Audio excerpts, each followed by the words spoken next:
কোন কোন আমলের মাধ্যমে আমরা আমাদের রিজিককে বাড়াতে পারি?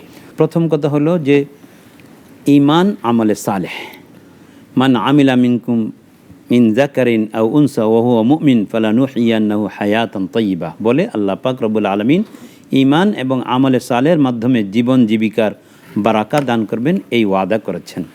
এরপরে 2 নম্বর কথা হলো তাকওয়া অবলম্বন করতে হবে। কোরআনে কারীম আল্লাহ পাক রব্বুল আলামিন কোরআনে ইরশাদ করেছেন, ওয়ালাউ আন্না আহলাল কুরা আমানু ওয়াত্তাকাউ লাফাতাহনা আলাইহিম বারাকাতিম মিনাস সামাই ওয়াল আরদ। যদি এই জনপদের অধিবাসীরা তাকওয়ামূলক জীবন গঠন করত, মুত্তাকি হয়ে যেত, তাহলে আসমান থেকে জমিন থেকে তাদের জন্য আমি রিজিকের ব্যবস্থা করতাম।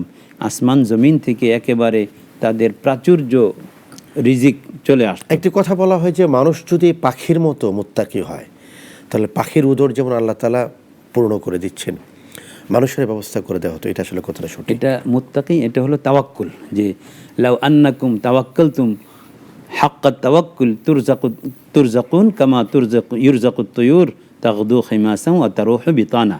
যে তোমরা যদি আল্লাহর উপর সেইভাবে সঠিকভাবে তাওয়াক্কুল করতে, তাহলে আল্লাহ তোমাদেরকে সেভাবেই রিজিক দিতেন, যেভাবে পাখিগুলো সকালবেলায় একেবারে ক্ষুধা নিয়ে বের হয়ে যায়, আবার তারুহু বিতানান পেট ভরে সন্ধ্যাবেলায় আসে।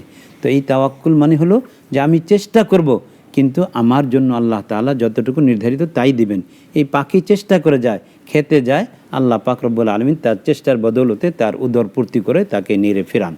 এই জন্য বসে থাকা তাওয়াক্কুল নয়। এক সাহাবী বললেন, ইয়া রাসূলুল্লাহ, আমার উটটা ছেড়ে দিয়ে আমি আল্লাহর উপর তাওয়াক্কুল করব? নবীজি বললেন, না, ইয়াকিলহা ওয়া তাওয়াক্কুল আল্লাহ, তুমি আগে বাঁধো, বাঁধার পরে বাঁধন যেন ছুটে না যায়, এরপরে আল্লাহর উপর তাওয়াক্কুল করো। এই জন্য আসবাব বা উপায় উপকরণ গ্রহণ করার পরে এটা যেন সঠিক কাজে দেয়, এই জন্য আল্লাহর উপর তাওয়াক্কুল করতে হবে।